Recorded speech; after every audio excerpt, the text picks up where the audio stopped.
onto men. An especially awkward design flaw of the human body, male and female alike, results from the close anatomical association of the excretory and reproductive systems, a proximity attributable to a long-standing primitive vertebrate connection, and one that isn't troubling only for those who are sexually fastidious.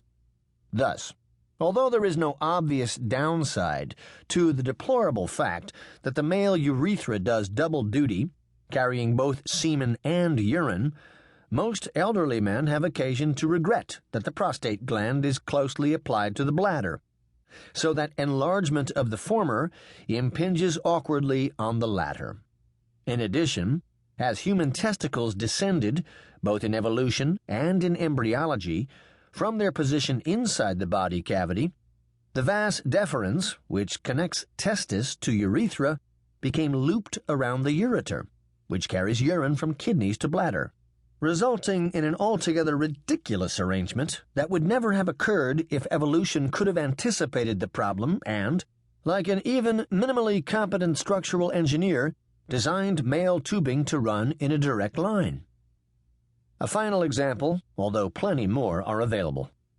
The primitive vertebrate system, still found among some of today's chordates, combined both feeding and respiration, just as excretion and reproduction used to overlap, and still do in many species. Water went in, food was filtered out, and passive diffusion sufficed for respiration. As body size increased, a separate respiratory system was added, but by piggybacking onto the pre-existing digestive plumbing.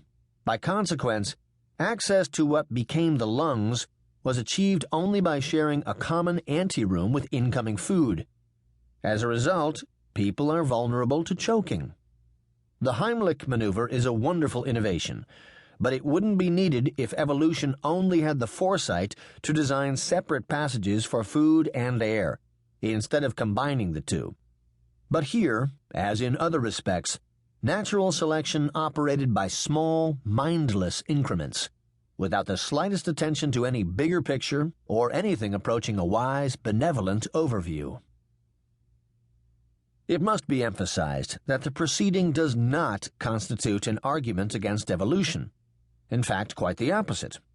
Thus, if living things, including human beings, were the products of special creation rather than of natural selection, then the flawed nature of biological systems, including ourselves, would pose some awkward questions, to say the least.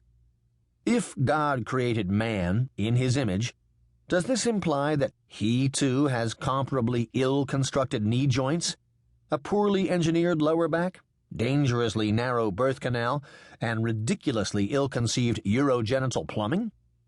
A novice engineer could have done better. The point is that these and other structural flaws aren't anti-evolutionary arguments at all, but rather cogent statements of the contingent, unplanned, entirely natural nature of natural selection. Evolution has had to make do with an array of constraints, including, but not limited to, those of past history.